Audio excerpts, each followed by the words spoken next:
पूरे की ख्वाहिश में यह इंसान बहुत कुछ खोता है, भूल जाता है कि आधा चांद भी खूबसूरत होता है। एक कॉलेज में एक नया एकेडमिक सेशन शुरू हुआ और साइंस के प्रोफेसर फर्स्ट ईयर स्टूडेंट्स की पहली क्लास लेने पहुंचे। उन्होंने क्लास में लेक्चर देना शुरू किया।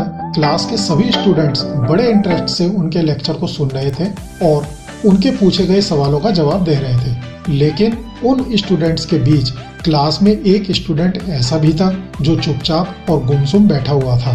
प्रोफेसर ने पहले ही दिन उस स्टूडेंट को नोटिस कर लिया, लेकिन कुछ बोले नहीं। लेकिन जब 4-5 दिन तक ऐसे ही चलता रहा तो उन्होंने उस स्टूडेंट को क्लास के बाद अपने कैबिन में बुलाया और पूछा, बेटा तुम्हारा नाम क्या है? स्टूडेंट ने जवाब दिया, सर शांतनु। फिर प्रोफेसर बोले, शांतनु एक बात बताओ, तुम हर समय उदास रहते हो, क्लास में अकेले और चुपचाप बैठे रहते हो, लेक्चर पर भी ध्यान नहीं देते, क्या बात है? कुछ परेशानी है क्या?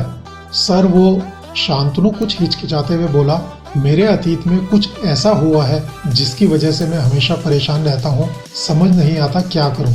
प्रोफेसर बड़े ही भले व्यक्ति थे। उन्होंने शांतनु को शाम को अपने घर पर आने के लिए कहा।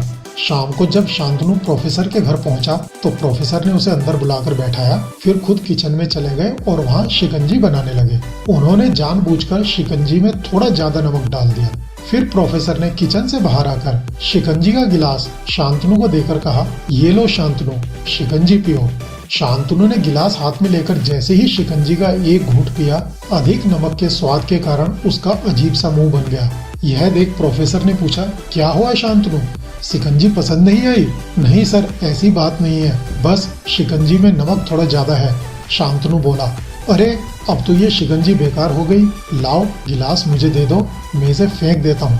प्रोफेसर ने शांतनु से गिलास लेने के लिए अपना हाथ आगे बढ़ाया, लेकिन शांतनु ने मना करते हुए कहा, नहीं सर, बस थोड़ा सा नमक ही तो ज्यादा है, थोड़ी चीनी और मिलाएंगे तो शिकंजी का स्वाद ठीक हो जाएगा। यह बात सुनकर प्रोफेसर गंभीर हो गए और बोले, शांतनु बिल्कुल सही कहा तुमने, अब इसे समझ भी जाओ, ये शिकंजी तुम्हारी जिंदगी है, इसमें घुला अधिक नमक तुम्हारे अतीत के बुरे अनुभव हैं। जैसे नमक को शिकंजी से बाहर नहीं निकाल सकते, वैसे ही हम उन बुरे अनुभवों को भी अपने जीवन से अलग नहीं कर सकते।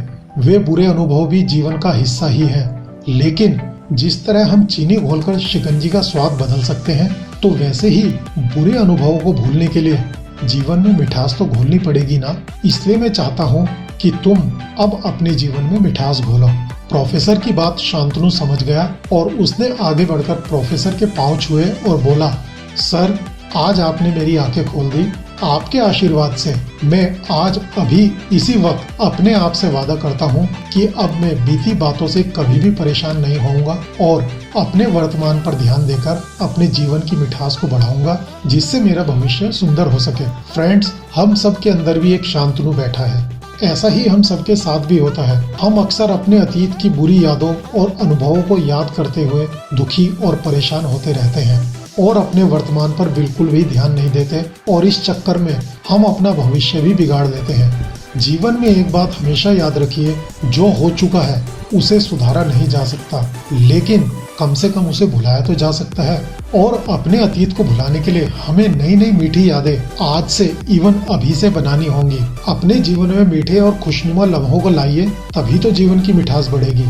बहुत चल लिए दुनिया के पीछे पीछे, बहुत चल लिए दुनिया के पीछे पीछे, अब खुद को आगे करने की बारी है। दुनिया से दोस्ती तो बहुत कर ली, दुनिया से दोस्ती तो बहुत कर ली, अब यारो खुद से खुद की यारी है। तो फ्रेंड्स, अपने जीवन में मिठास घोलते रहिए और अपने भविष्य को और सुनहरा बनाते जाइए। इस वीडियो को देखने के लिए आपका धन्यवाद। नमस्कार।